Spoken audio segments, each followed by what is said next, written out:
Alors, abordons la RCA et j'en profite pourquoi pas pour saluer ceux qui nous suivent depuis la ville de Bafoussam. Ils sont très nombreux, ils m'envoient des petits messages, ça nous fait toujours chaud au cœur de savoir que vous nous suivez, notamment Ramat Hassan qui nous suit avec toute sa bande de ce côté-là. Merci à vous en tout cas. Eh bien, on va aller à Mercia parce que là-bas également, ils sont très nombreux à nous suivre. Et on parle cette fois-là de la déstabilisation de la République centrafricaine. Messieurs, tenez-vous tranquilles, avec des révélations fracassantes, vraiment fracassantes, sur le rôle trouble de mercenaires français. Et je précise, je n'invente rien, puisque Daïnatan va nous faire écouter attentivement les déclarations d'un des collaborateurs d'Ali Darassa, donc membre de l'UPC, et son arrestation. Il a fait des déclarations, on l'écoute.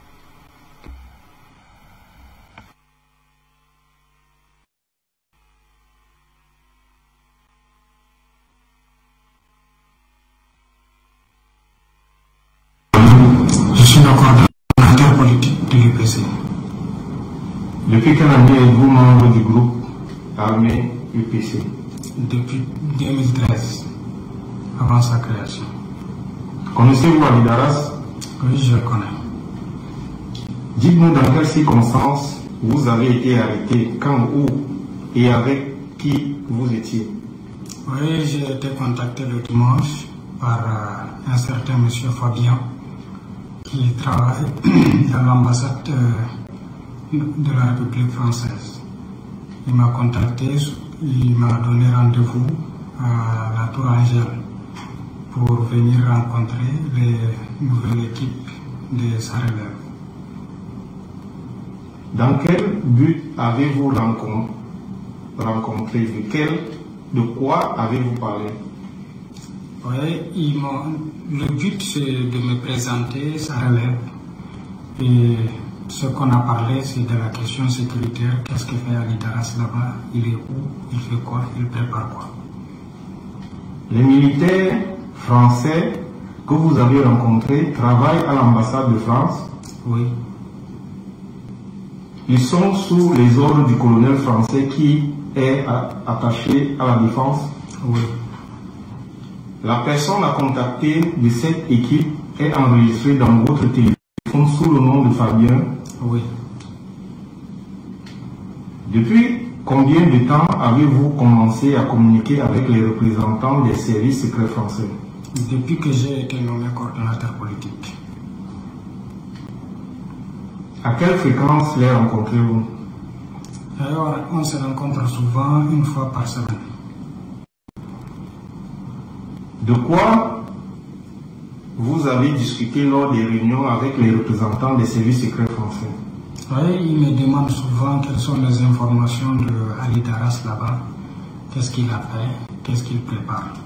Et ils me donnent parfois des messages pour que je transmette à Ali Daras. Où ont eu lieu vos rencontres? Les rencontres ont eu lieu très souvent dans les bars du centre-ville de Bangui. Et parfois dans leurs voitures blindées et vitres fumées. Quelles informations ont été transmises par les représentants des services secrets français au chef du groupe rebelle Ali Daras? Oui, je me souviens très bien qu'ils m'ont demandé de dire à Ali Daras de contacter Babalaté.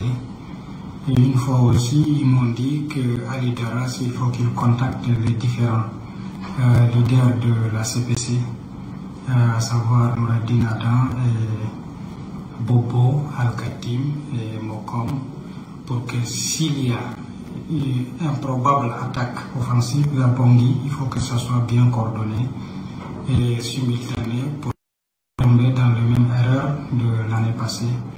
Et ils m'ont demandé aussi de dire à Ali Daras qu'il faut qu'il appelle tous les peuples de venir combattre à ses côtés pour chasser, pour combattre les fracas, les gendarmes, la police et la Russie et les Russes. Et ils m'ont demandé aussi de dire à Ali Daras qu'il faut qu'il chasse par force les Russes qui sont à Bambaï et aux alentours. Quelle information Ali Daras a demandé à transmettre aux représentants des services secrets français? Il m'a fait une lettre Il faut que je remette à ces gens-là pour qu'ils remettent à l'ambassadeur de la France. Ali Darras vous a demandé de contacter l'ambassadeur de France dans quel but? Il m'a demandé de contacter l'ambassadeur de la France pour renforcer les liens entre l'ambassade et l'UPC et ensuite très bien renforcer la collaboration et très bien travailler.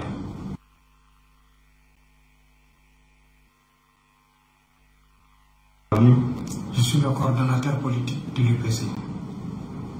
Depuis quelle année êtes-vous membre du groupe armé UPC? Depuis 2013, avant sa création. Connaissez-vous Ali Darras? Oui, je le connais.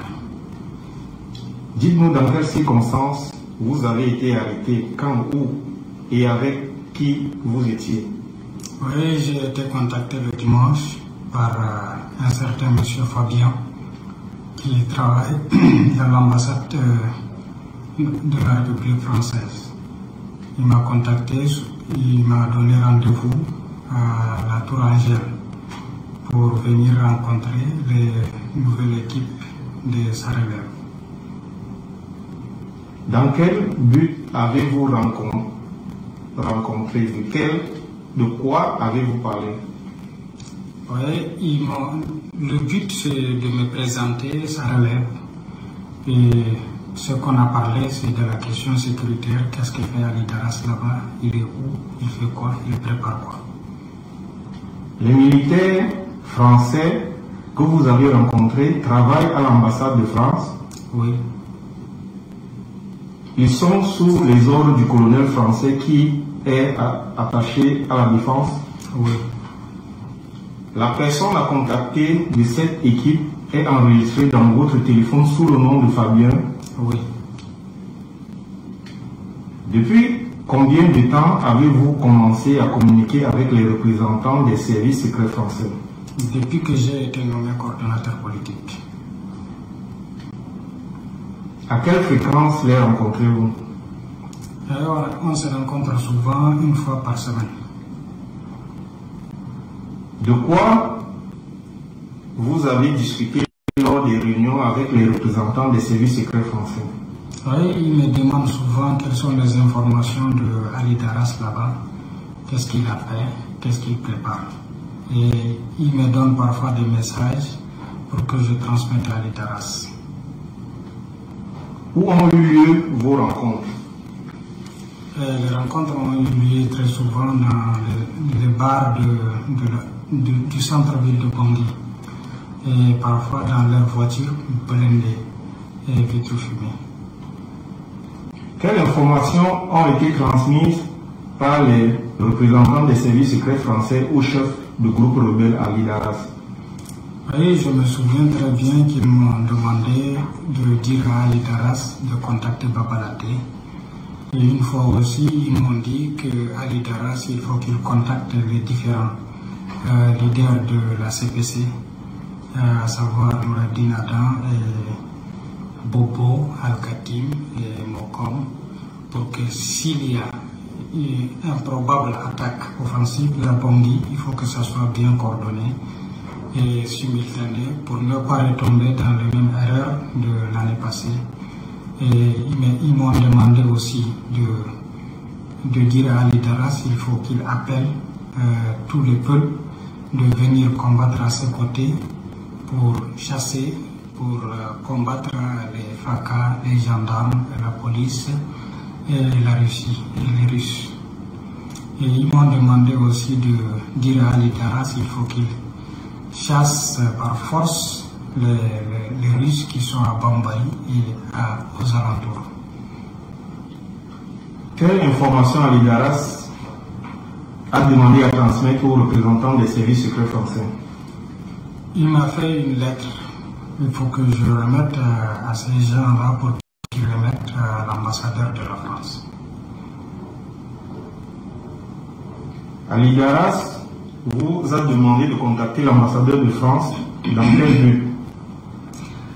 Il m'a demandé de contacter l'ambassadeur de la France pour renforcer les liens entre l'ambassade de l'UPC et ensuite très bien. Donc nous revenons sur le plateau après avoir écouté cette déclaration, comme on le disait, assez fracassante quand même et qui incrimine directement les diplomates français. Luc Michel, je voudrais commencer par vous. Alors, Le Drian, il parle beaucoup du soi-disant groupe Wagner. Et voici la France est quand même prise la main dans le sac avec cet élément, ce collaborateur d'Ali Darras, de l'UPC. Il a parlé, c'était pas quand même sur le fait de la contrainte, il a voulu parler, certainement pour se décharger. Mais comment vous analysez cette situation? Un mot. Il y a un grand jeu géopolitique qui va du golfe de Sirte jusqu'au golfe de Guinée pour le contrôle de l'Afrique centrale. On parle beaucoup de la Libye, on parle du Mali chaque jour, on parle aussi du Soudan ou du Mozambique, mais l'épicentre de la confrontation entre le bloc américain occidental et le bloc de l'Est, ça est, et ça reste la Centrafrique. C'est du succès des Russes et de Touadéra que va dépendre la suite de l'opération de toute l'Afrique. La Centrafrique, c'est la vitrine des Russes en Afrique. S'il y a le Mali aujourd'hui, c'est parce qu'il y a eu la Centrafrique avant. Deuxièmement, tous les jours, Madame Parly, Le Drian, Macron, ils nous parlent depuis des mois des mercenaires russes. Ils nous parlent de Wagner. Mais aujourd'hui, on a les Français pris la main dans le sac avec des mercenaires soudanais et tchadiens qui sont au service de la France. Ali Darasaki, c'est le chef d'une bande de mercenaires.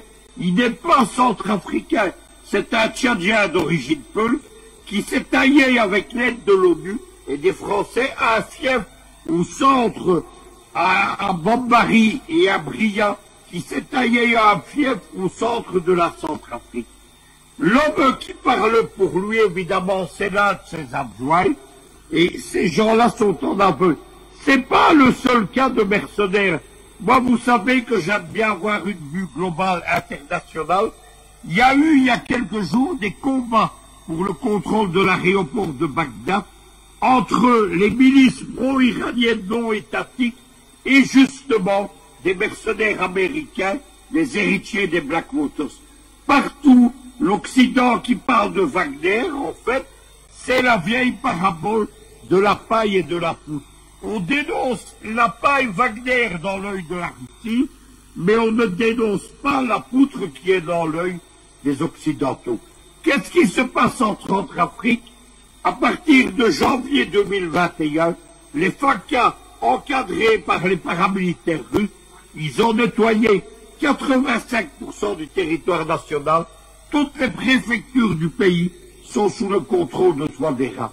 Les groupes rebelles de l'UPC aujourd'hui, ce sont des cellules dormantes terroristes qui posent des mines, qui attaquent les convois de commerçants, etc. Ce que les Français, avec la complicité de l'ONU, veulent, c'est refaire d'eux une force politico-militaire qui puisse rivaliser avec les FACA. Il y a eu dedans un scandale il y a quelques jours aussi. Ça fait beaucoup de scandales pour les Occidentaux. C'était le contingent corrompu du Portugal qui a été pris en novembre 2021 dans un trafic de drogue et d'or par la police et la justice portugaise. Le contingent portugais a introduit clandestinement des soldats français dans ses rangs et ils étaient en train de provoquer une situation de tension pour relancer militairement. On n'échappe pas à ces gens-là. De nouveau, le groupe d'Ali Darassa dans la région de Bambari. Qu'est-ce que c'est ces groupes tchadiens et soudanais? Ce sont des groupes qui se déplacent entre les frontières du Soudan et de la Libye jusqu'aux frontières de la Guinée équatoriale. C'est eux, en 2017, qui avaient fait le coup d'État à la frontière du Cameroun, qui visait Mongomo, contre Obiang Bamba Songo, qui a été neutralisé par les services de sécurité tchadiens, camerounais et équato-guinéens. Il y a eu 2 procès retentissants en 2020 à Malabo et il y a Yaoundé, eh bien, ce sont les mêmes qui sont en action aujourd'hui. Bozizé, c'est pas seulement le joker des Français en Centrafrique, il est aussi actif dans la manipulation des mercenaires contre le Cameroun. C'est le soi-disant Front de libération du Cameroun qui est lié au groupe 3R, qui est une fraction de la Sénéca sous le commandement de Bozizé. Et Bozizé, en ce moment, il recrute des groupes de mercenaires tchadiens et soudanais qu'il organise dans les forêts du Gabon, aux frontières de la Guinée équatoriale. Le but, c'est de lancer un coup d'État en 2023 lors de la présidentielle. Ajoutons que Bozizé a un adjoint. C'est un général à retraite français qui dirige une de ces fameuses firmes de sécurité. Décidément, on n'échappe pas aux mercenaires. Il est encore trop tôt pour le nommer, mais il est identifié par les services de sécurité équato-guinéens.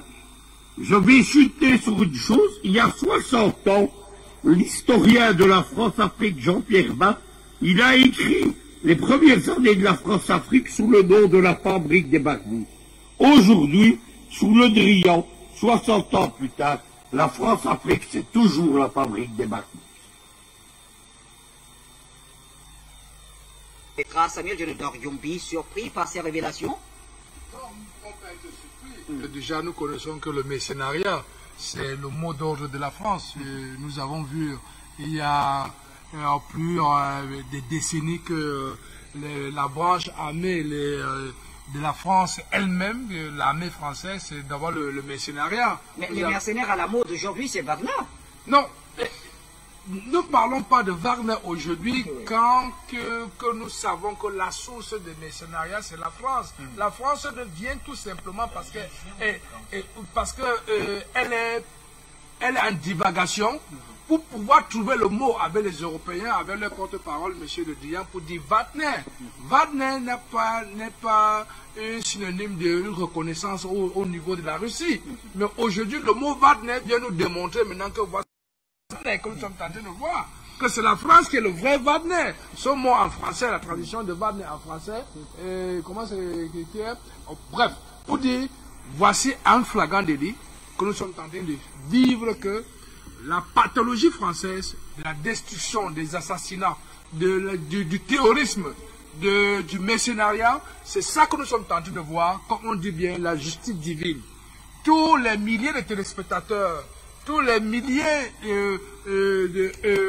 de ceux de l'opinion internationale qui nous écoutent, qui ont suivi depuis près de 6 mois pas de Wagner, et il n'y a pas de preuves sur Wagner, mais voici les preuves que nous sommes tentés de voir en face aujourd'hui, que la France a cette pathologie de pouvoir créer, fabriquer et former les mercenaires. Vous m'avez envoyé dans le dictionnaire là. Oui. Je suis allé chercher Wagner en français, c'est le vaisseau fantôme. Juste, merci bien. Ouais. Donc, un vaisseau fantôme, oui. Donc qui n'existe pas, mais qui fait quelque part dans les oreilles des personnes, on se dit Wagner, qui n'existe pas. Mais pourtant, voici maintenant ce qui existe concrètement devant nous. Comment nous avions vu comment la France est en train de mettre une complicité à l'interne au niveau des pays africains pour se dire, comme la peau blanche qui sont le nôtre, on repère ça facilement. C'est vous qui allez faire le sale boulot tout d'abord. Et tout ça, c'est ce qu'on appelle le vrai mercenariat. Et c'est parce qu'on a connu les Bob Dina, qui étaient ces mercenaires, que la France, que la Russie n'a jamais pensé à ça. La Russie a une structure de sécurité et elle prend sur chaque décision avec les coopérations avec des pays alliés, c'est dans la légalité avec des instituteurs. Mais quelle crédibilité accordez-vous aux déclarations de ce monsieur qu'on a vu? C'est quand même le coordonnateur politique de l'UPC. Monsieur Bachir, merci de revenir encore à la charge sur votre question.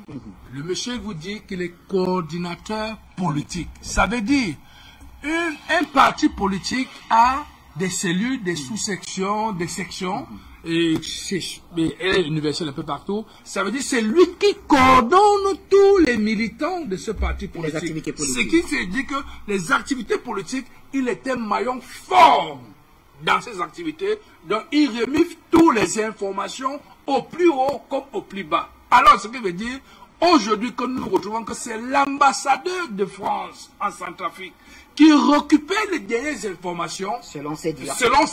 Oui. Et qui sont vrais, véritables, parce qu'il n'est pas là actuellement, il n'est pas intimidé. En tout cas, je n'ai pas son téléphone, non, cela, justement, non, mais nous restons sur ce qu'il a dit et nous voyons le répertoire de son téléphone que la conversation qui prouve qu'il n'est pas intimidé, il est en train de dire ce qu'il est en train de dire et que nous sommes en train de voir ce qui est écrit. Nous retrouvons que toutes les réfirmations des informations retombent dans la main de M. l'ambassadeur qui transmet directement à M. Le Drian. Et M. Le Drian qui se place avec les colonels de l'armée qui sont dans ces ambassades, qui sont des mercenaires numéro 1, qui forment de ces mercenaires, sont en train de nous démontrer aujourd'hui, quelque part, que nous, les Africains, en ce 21e siècle, je le dis encore, merci encore à son Excellence, M. Paul Biya, de nous avoir accepté Afrique Média au Cameroun.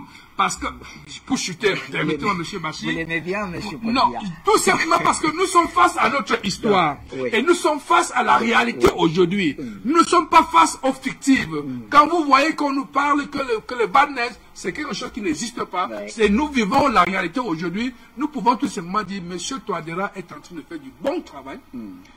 Accompagné de ce pays ami qui est la Russie, et que la géostratégie mondiale aujourd'hui qui se dessine en Centrafrique est en train de dire aujourd'hui aux yeux des Africains que nous sommes sur le bon chemin et nous devons tout simplement être actifs pour pouvoir prendre des résultats comme celle-ci, qui sont nos résultats, qui sont la force de notre détermination à mettre en valeur, à mettre en veilleuse tout ce qui se fait derrière nous et que nous puissions prendre ça pour prendre comme source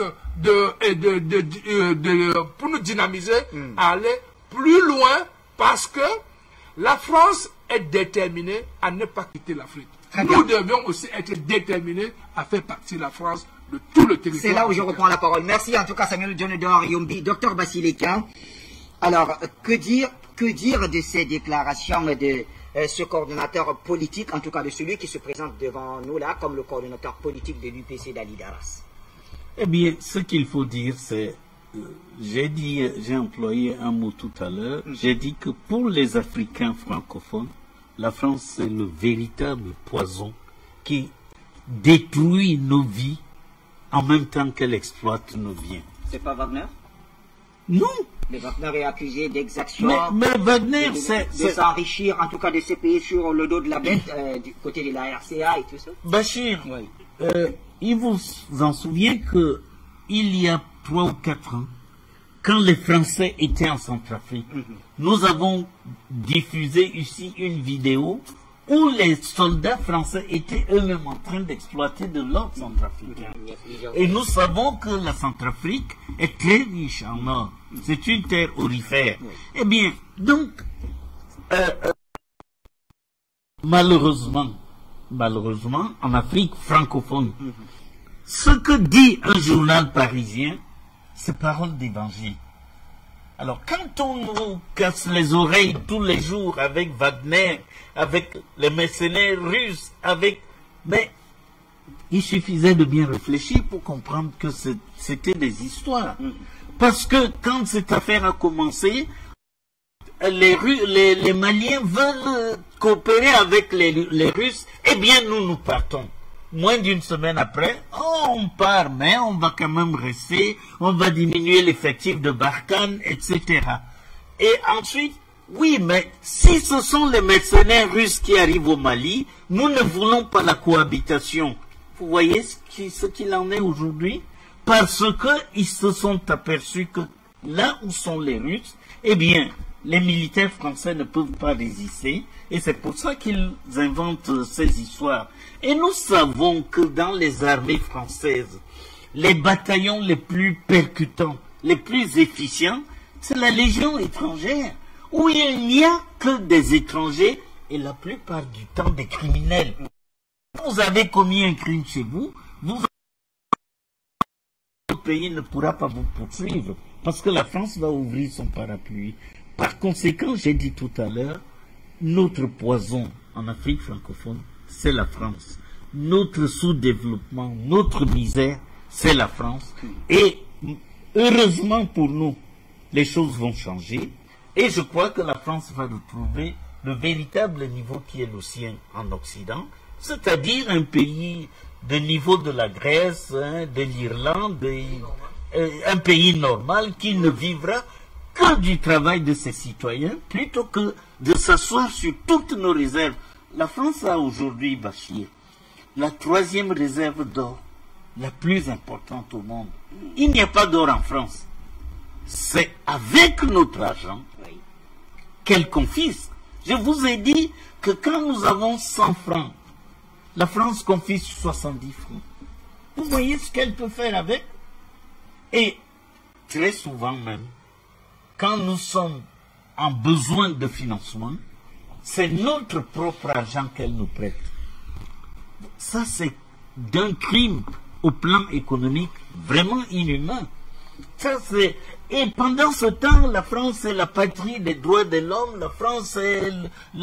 Ils veulent nous faire des leçons, mais nous savons que tant que nous entretiendrons avec la France le type de relations que nous avons aujourd'hui, eh bien, nous resterons dans le sous-développement et la misère. Et quand vous êtes sous-développé et misérable, eh bien, vous êtes manipulable. Voilà que, grâce à Afrique Média, je crois qu'un jour, je dirai à mes enfants, j'y étais, j'en étais. Nous avons pu dire à haute voix ce qui était strictement interdit. Est-ce que vous avez vu un seul article dans un journal français qui parle du franc CFA? Jamais. Par contre, oralement, vous savez, c'est nous qui garantissons votre monnaie, vous seriez incapable de gérer une monnaie. Comment sait-on qu'un pays est incapable de gérer une monnaie?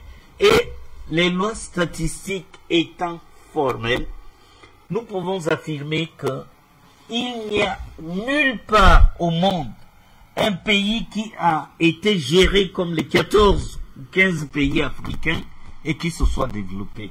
Par contre, nous voyons des pays sortir de nulle part et émerger dans le développement économique et le bien-être matériel. Et c'est ce dont la France veut nous priver. Et c'est pour ça que vraiment il faut la pourchasser et la mettre hors d'Afrique.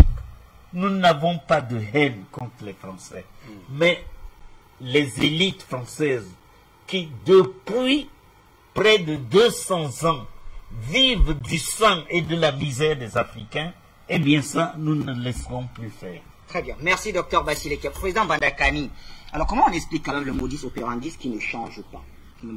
Vos prédécesseurs ont évoqué les Bob Denard et on se retrouve dans le même schéma qui finalement est en train d'être démasqué. Mais le modus operandi ne change pas parce que pour la France et l'Occident, qui règne en Afrique depuis bientôt 600 ans, pourquoi voulez-vous que les modalités opérationnelles changent lorsque l'Afrique n'existe pas géopolitiquement, lorsque l'Afrique ne constitue pas une menace politique pour ses bourreaux? C'est de cela qu'il s'agit. Oui, mais la plupart des puissances essayent de repenser à chaque fois leur stratégie. Je vous réponds. S'adapter aux réalités. Je vous ai répondu. Oui. La France et l'Occident n'ont pas le fait parce qu'il n'y a rien en Afrique. Il n'y a rien en Afrique. Il n'y a rien. Alors. Ils n'ont jamais considéré les Africains comme des êtres humains. Oui. Et lui, Michel vous l'a dit, quand il vous dit que la géopolitique est la science du XXIe siècle, il faut bien comprendre ce que ça veut dire. Oui. Les Occidentaux savent que l'existence d'une nation dépend de sa capacité à faire la géopolitique. Lorsque vous êtes, votre monnaie est dirigée depuis l'étranger, vous avez des accords secrets qui définissent votre système éducatif, qui définissent vos gouvernements, quand il faut les nommer, obtenir le visa de Paris. Mon cher Bachir, vous savez que jusqu'à présent, au Mali, le docteur Chobel m'a gagné beaucoup de problèmes. Pourquoi? Parce que dès qu'on a commencé à parler d'un premier ministre, et que ce nom a commencé à circuler, le voyou qu'on appelait ambassadeur de France qui vient d'être chassé du Mali, n'est-ce pas, est allé voir le colonel Assimi Goïta pour lui dire, nomme tout le monde pas Chobel Maga. Et Assimi Goïta a nommé Chobel Maga. Est-ce que nous on se mêle des affaires de la France qui veut nommer la ministre? Bachir, l'ambassadeur français dans un pays pas aller jouer au petit voyou. Faut dire au président de ce pays que ne nomme pas tel premier ministre, nomme tel. Dans un passé pas très lointain, il y a eu quand même ça. Je pense au Père Bongo, il y a des... Dans tous les pays du précaré, ça s'est passé comme ça. Oui. Je dis bien, dans tous les pays du précaré, ça s'est passé comme ça. Donc, alors, vous imaginez donc, pourquoi on le fait? Parce que déjà, j'estime que ils sont dans leur sous-province. Il n'y a pas d'État là-bas. Ce ne sont pas des nations qui existent. Ce sont même pas des colonies. Il faut aller même plus loin. Ça veut dire que, parce qu'une colonie, on peut encore respecter certains usages, mon cher Bachir. On peut, les Anglais font le self-government. On vous laisse gérer vos affaires, mais vous ne touchez pas les intérêts de la couronne, mon cher Bachir. Vous pouvez rester, continuer à faire vos coutumes, vous habiller avec les feuilles d'ananas si vous voulez, les feuilles de banane si vous voulez, mais pourvu que vous ne dérangez pas les affaires de la couronne. Oui. Donc, on ne peut pas changer le modus operandi, mon cher Bachir, parce qu'il n'y avait aucune menace. Qui menaçait la France? La guerre froide, la France a réussi à négocier avec les Américains pour dire que je suis le gendarme de l'Afrique. Vous voulez que la France change de mode opératoire? Qui la menaçait? Qui la menaçait? Un gendarme ou bien la police change les méthodes quand les bandits deviennent dangereux, deviennent puissants. Mais si une gendarmerie constate que les bandits sont à un petit niveau et que la police constate que les bandits là, ça ne dérange pas, la police et la gendarmerie va changer les méthodes. Pourquoi, mon cher? Mais la présence russe, est-ce qu'elle c'est aussi simple que ça. Mais on arrive donc. Très bien. On est en train d'arriver. C'est-à-dire, ce qui se passe, c'est que la chute du mur de Berlin, contrairement à ce qu'ils ont cru. Et c'est ça l'histoire. On ne maîtrise pas l'histoire, Bachir. Alors justement, la géopolitique occidentale veut maîtriser l'histoire. C'est ça, Bachir. Veut mettre l'histoire dans un ordinateur et l'algorithmer. C'est ça le projet de l'Occident. Mais l'histoire, c'est pas vous qui le créez.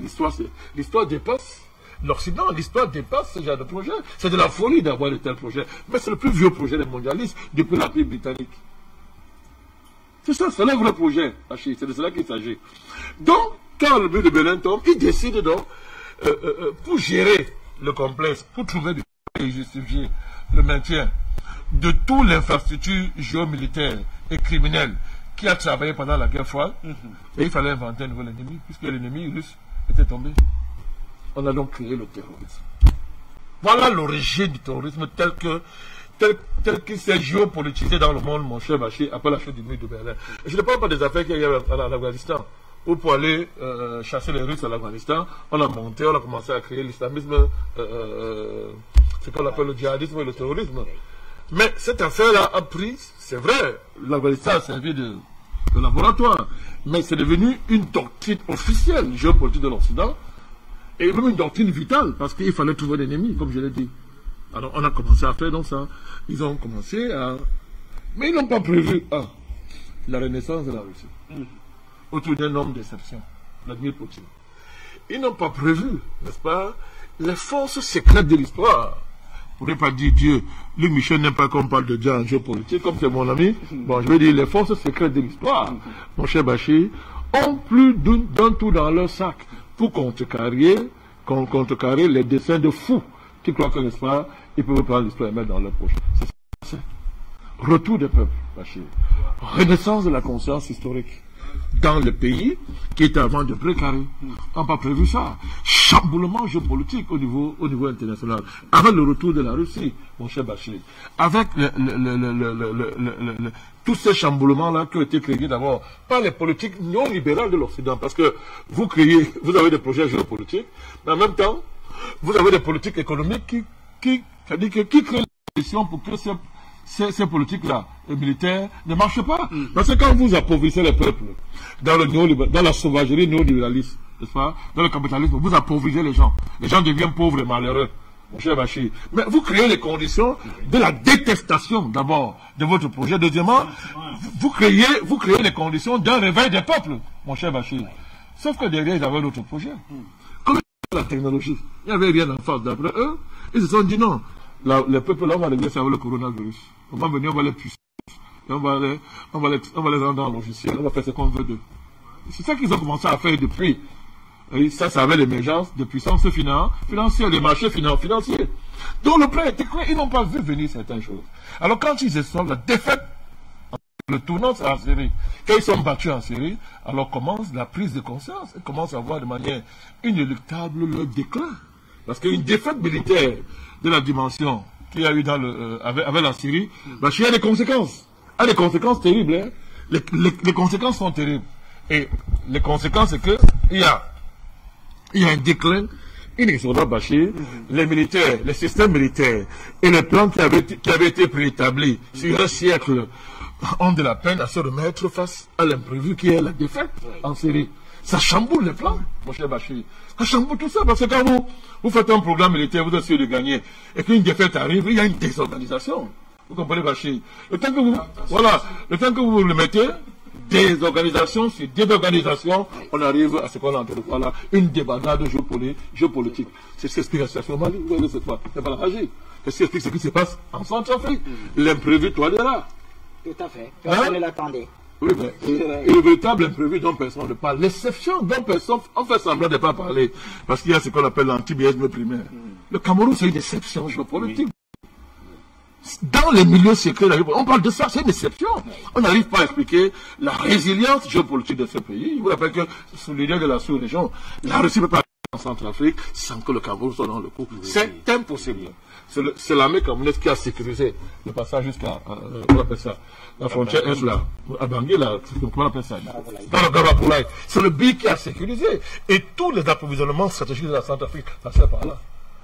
Mais ça plaisait à la France, ça plaisait aux Américains. Les gens qui braillent avec le petit débat de quartier, que le président Biasalom de France marchait comme ça, ils me font pitié. Allez demander aux Français si le président Paul Biya est leur ami. Mais vous savez, il faut laisser ça, il faut laisser les enfants s'agiter. Quand les faits, non, vous savez, depuis 2018, je n'ai pas beaucoup bavardé, j'ai laissé. Ils se cachent tous, ils se cachent tous. Je leur dis les débats qu'on fait pas, qu'on n'a pas le niveau. Ils se cachent tous, parce que les faits vont démontrer les choses. Vous croyez que la sous-région Afrique centrale peut être comme ça, là, parce que sans que le leader de la sous-région ait des positions claires? Vous pensez à quoi? C'est vrai qu'il y a des faux pays comme le Gabon, mais même lui-même. Bongola, la première élection qu'il a maintenue au pouvoir. Oui. C'est le but qui a maintenu le pouvoir là. Bon, au but, s'il veut jouer les traîtres, il finira comme un traître, c'est son problème. Vous comprenez? Pareil pour le Tchad. Donc, Bachir, ça permet donc de revenir au dossier centrafricain. C'est pas compliqué, on va résumer ça. C'est très compliqué. Allons-y, résumons, on n'a plus que 5 minutes. La première guerre mondiale, c'était quoi? Les mondialistes, qui quand ils ne peuvent pas, quand ils ne peuvent plus gérer leur avantage par les voies du droit, ils inventent la guerre. Quand l'économie est en crise, on la relance comment? Pas la guerre. Les deux guerres mondiales, c'était quoi? C'était la guerre pour les colonies, non? Vous n'avez oublié ça, mon cher Bachir. C'était la guerre pour les colonies. Tout le monde mondial, il laissait fâcher, n'a jamais accepté l'humiliation qu'on a faite en Allemagne à Versailles. Et ils ont me venger. Donc, et ceux qui ont humilié Hitler à Versailles, parmi eux, il y en avait qui savaient que les conséquences là, ça allait être vraiment des gars comme Hitler. Et Hitler est arrivé au pouvoir avec la complicité de ces mondialistes-là, de ces industriels et ces financiers. Et après, quand la Deuxième Guerre mondiale commence, les Américains exfiltrent une bonne partie des SSS là, de tout l'armée de Hitler, une bonne partie. On les gardait aux États-Unis. Et alors, je vous parle, ils sont avec le voyou qui est au Canada, M. Trudeau, un parfait voyou, que son peuple est en train de même chasser pour le chasser de pouvoir. Mais qu'est-ce qu'ils sont en train de faire en Ukraine? Ils sont en train de prendre les résidus de cette armée-là, hitlérienne, pour infiltrer dans l'armée ukrainienne, à l'heure où on parle. Et vous parlez de Wagner, Bachir. Par le Wagner, quand vous recyclez les anciens nazis, militaires nazis, en Ukraine, on vit aussi tout le monde. Vous, à la fois, vous parlez quand c'est en Ukraine, parce que le combat contre Poutine. On parle de quoi, Bachir? Il y a pire que ça. On vous dit qu'on est contre le nazisme. On dit qu'on est contre le génocide de juifs. Mais les gens qui ont fait le génocide de juifs, mon cher Bachir, on fait quoi d'eux? On les protège, on les recycle, on les sort pour les besoins de la sale cause. Alors je vous parle, on les forme dans l'armée ukrainienne. Ils occupent les postes stratégiques dans l'armée ukrainienne. Et on parle de Wagner, mon cher Bachir. Chaque fois que les mondialistes, les anciens esclavagistes, c'est ça le nom, ce sont les anciens esclavagistes, anciens colonialistes, ils se sont enrichis, ce sont eux qui organisent l'esclavage, mon cher Bachir, et cela n'a jamais cessé. Les milliards qu'ils ont accumulés dans l'esclavage, l'or qu'ils ont volé, ils ont transformé ça en système de marché financier. Vous comprenez ça? Vous comprenez? Ça ne peut pas arrêter, hein? Chaque fois qu'ils sont en difficulté, il faut créer une guerre, il faut le chaos. Donc le projet franco-occidental, à l'heure actuelle, c'est de créer une guerre au Mali, Bachir, dans le Sahel, et en Afrique centrale, qui va opposer les deux, je vous dis ça, qui va opposer le bloc russe, comme parlait le Michel, c'est-à-dire le camp des ceux qui veulent qu'un autre monde émerge, qui veulent une autre géopolitique dans le monde. Tout à l'heure, je vous ai esquissé les contours. Affirmation de la souveraineté des nations, mon cher Bachir. Destruction du projet globaliste, mon cher Bachir. Mise au pas des puissances financières qui doivent être désormais soumis au droit et à la souveraineté des États, mon cher Bachir. Ce bloc-là, c'est le projet russe. La Russie dit, je veux un monde polycentrique, non occidental. Et tous les peuples qui subissent la criminalité géopolitique occidentale, mais qu'est-ce qu'ils font? Ils font un bloc avec la Russie. L'Occident le sait. Donc pas de bon pour plier les cartes, de créer une guerre, mon cher Bachir. Espérer affaiblir la Russie et ce bloc-là, et la Chine, espérer affaiblir. C'est ça l'espoir qu'ils ont. Donc en Centrafrique, c'est clair. Le témoin du coordinateur politique de l'UPC, mais ça rencontre quoi? Vous avez oublié, mon cher Bachir. C'est vous ici là qui nous avez parlé. On a vu ici ce projet, c'est au sud du Tchad. À Mandoul, c'est à Mandoul, non? Oui. Dans le village de Réni. Le groupe des jeunes qu'on était en train de former, de recruter. On a recruté une vingtaine. Après, c'est passé près de 1000 dans un camp Razel. C'était quoi? Vous disiez où? Il est au Tchad, bien sûr. On n'est pas résident surveillé. La première guerre centrafricaine qui a amené la FNEC au pouvoir. Tout ça s'est organisé sous le parrainage de qui, mon cher Bachir? La France avec l'ONU. Vous avez oublié? La France. Et leur réseau là. Organisez ça. On parle de Wagner. La Séléka, c'était quoi? C'était pas ramasser des mercenaires soudanais et tchadiens qui n'arrivaient même pas à reconnaître les routes en Centrafrique, qui s'égaraient et se perdaient parce qu'ils étaient étrangers, mon cher Bachir. Doto Dia, président, était gardé par qui, Bachir? Pas des mercenaires français, non? Mais attendez, mais le monde doit comprendre cette affaire-là, Bachir. Ça ne marchera pas, j'ai pitié de la France. État criminel dirigé par des voyous, j'ai pitié de la France. Vous donnez les ordres aux Maliens de ne pas couvrir avec les Russes. Mais vous les Français, vous avez le droit d'importer, de créer une armée de mercenaires pour les mettre le feu en Centrafrique. Amener un voyou au pouvoir d'Autodia. Gardé par des mercenaires français. Mon cher Bachir, pendant qu'il était au mandat, ils ont trompé Déby, le feu maréchal. Ils l'ont trompé dans cette guerre, parce que la victoire était assurée dans 6 mois, le Cameroun allait tomber. Ça n'a pas marché. Et quand le maréchal s'est rendu compte que la France, ça ne vaut pas la peine de croire à une seule parole d'un gouvernement français, ce sont des voyous et des brigands. Il est devenu panafricaniste. On a pourchassé, jusqu'à l'assassiner. Nous savons aujourd'hui qu'il a tué, c'est M. Le Drian avec M. Macron qui l'ont assassiné. On connaît le nom des mercenaires, ils sont 2. Mon cher Bachir. Donc, c'est le même scénario qui est en place, ils veulent le refaire. M. Darassa, vous savez que l'UPC a décidé de se rallier au dialogue, à l'appel lancé par le gouvernement, par le président Touadéra, pour la paix. Chaque fois dans un pays, depuis au moins 30 ans, que dans un pays, il y a une dynamique antiterroriste qui est sérieusement mise en place au niveau de l'État, qui combat ça. La réaction est claire. La France, oui. L'Union européenne, l'ONU, à travers, comment on appelle ça, sa force de maintien de la paix qui est sur place, dans le cas de la MONUSCA, forme une coalition pour détruire la dynamique de la paix. Pourquoi? Parce que ce sont eux qui créent ces gens-là. Ce sont eux qui les arment. Ce sont eux qui les encadrent. C'est le cas d'espèce. Tout à l'heure, Michel a convoqué le Portugal. Mais, en 2020, comme il dit, on a pris le Portugal, mais dans le sac, et ses contingents, qui sont englués dans un trafic de diamants et d'or, mon cher, qui est évalué à près d'1,5 million d'euros de diamants et d'or. Mais le plus grave, c'est quoi? C'est que ce trafic se faisait à bord d'avions militaires onusiennes. Bachir, avions onusiennes. Or, toujours la même chose. La MONUSCA a fait un communiqué, je crois, on est on appelle ça? On est le 19 janvier, je crois. Voilà, mercredi 19 janvier 2022. Vous comprenez? 2022. Oui. La MONUSCA fait un communiqué pour dire qu'elle va engager, n'est-ce pas, sur l'axe Bambari à Lindao pour déloger les groupes armés qui cherchent à s'y implanter. Quel groupe armé? Et dans ce contingent portugais, la France a infiltré ses militaires dans le contingent. La France a infiltré ses contingents dans le groupe, dans le contingent portugais une dizaine de militaires français pour aller faire quoi? Et la MINUSMA déclare ça. Alors que dans le même, je crois à Oula, dans la ville de cette ville là, je te donne une seconde, je vais retrouver la ville. Puisque nous sortons déjà. La zone de la Waka. Oui.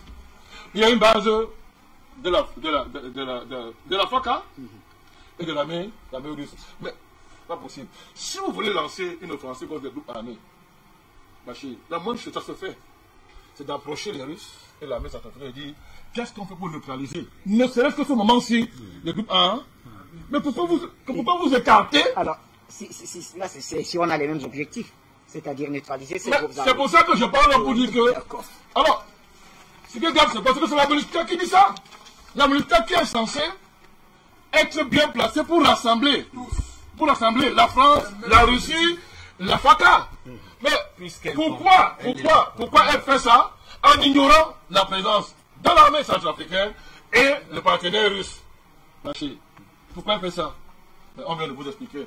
C'est le coordonnateur politique de l'IPC vous explique l'enjeu. Il est question une fois de plus de fédérer une fois de plus les groupes rebelles, comme on l'a fait la dernière fois, et attaquer la Centrafrique pour empêcher une élection présidentielle qui va consacrer, n'est-ce pas, la victoire de M. Touadéra et légitimer la continuité de sa politique. C'est comme ça. Et dans ça, on va entraîner une fois de plus le Tchad. Et nous saluons le président de la transition du comité militaire tchadien qui a envoyé l'armée détruire le camp là. Le camp où on est en train de former le Tchad. Il a détruit. Nous saluons ça. Ça doit continuer, mon cher Bachir. Ça doit continuer. Tout à l'heure, quelqu'un parlait de... C'est clair, nous connaissons le projet Bachir. En Afrique centrale, laissez-moi dire ça maintenant, je dois dire ça. La CAN est en train de finir au Cameroun. On peut parler. Le projet français est clair. Verrouillé autour du président Biya, parce que lui, bon, on ne va pas le toucher, c'est un baobab très solide, mais on dit que bon, ok, un baobab, c'est un être humain, il va finir par fermer l'œil. C'est ce qu'ils disent. Oui. Vous comprenez? Il faut donc tout faire pour que, pendant qu'il est là, qu'il soit entouré par les agents de l'impérialisme franco-occidental qui bloquent le pays, contrôlent toutes les sources de financement dans le pays, pour que d'autres réseaux, en dehors de d'autres réseaux, n'aient pas les moyens d'être en première ligne pour négocier l'après Biya. Vous comprenez bien? Or, il faut, si le président Biya, entre guillemets, n'est plus là, ça peut arriver, c'est pas un être humain, et que, imaginez-vous ce qui va arriver au Tchad. On ne peut pas dire qu'au Tchad. C'est-à-dire que, bon, comme le baobab n'est plus là, moi, je vais aller se mettre sur le baobab français, occidental, parce que le baobab qui était là, n'est plus là. Qu'est-ce qu'on dira en Centrafrique? On va même déstabiliser la Russie. On va la déstabiliser, mon cher Bachir. Ce chaos-là, on veut faire le Cameroun la base pour l'après-Paul Biya. Alors vous voyez la France s'agiter au Cameroun. Vous avez vu l'ambassadeur de France durant tout la CAN, au stade, non? Il a laissé l'ambassadeur à le faire. Pourquoi il le fait? Vous trouvez normal qu'un ambassadeur aille se balader au stade, les passions populaires, tout doit être géré, qu'on a un certain statut diplomatique d'une certaine manière. Mais toujours à côté de qui, de M. Samuel Eto'o. Toujours assis à deux. Et allez voir tout ce qui se dit autour de M. Eto'o. Allez voir comment on dit ça, le système médiatique sur Internet qu'on a mis autour de ce monsieur. Nous connaissons les pauvres profils, nous connaissons qui travaillent dans ça. C'est la France et leurs agents à l'intérieur pour préparer la grande bataille pour déstabiliser le Cameroun à la fin et passer quelqu'un à sa tête de pas après. Bon, ben, tout ça nous fait rire. Très bien. Merci, président Mandakani. L'échec sera tellement retentissant que la France, ils n'auront pas les yeux pour pleurer. État parfaitement voyou et criminel qui pense que l'histoire se réduit aux intérêts de la France. Mais que vaut la France dans l'histoire? C'est une question qui sera toujours posée, président Mandakani. Merci à vous. Merci à vous, président Mandakani. Un grand merci à Samuel Djenouder Yumbi, Dr Basilekin, Luc Michel qui était avec nous depuis le début de cette émission, qu'on retrouvera certainement dans les prochaines éditions. Merci à l'équipe technique qui nous a aidé dans la préparation et la production de cette autre édition du débat panafricain. Première partie, bonne suite des programmes sur Afrique Média, la télévision panafricaine.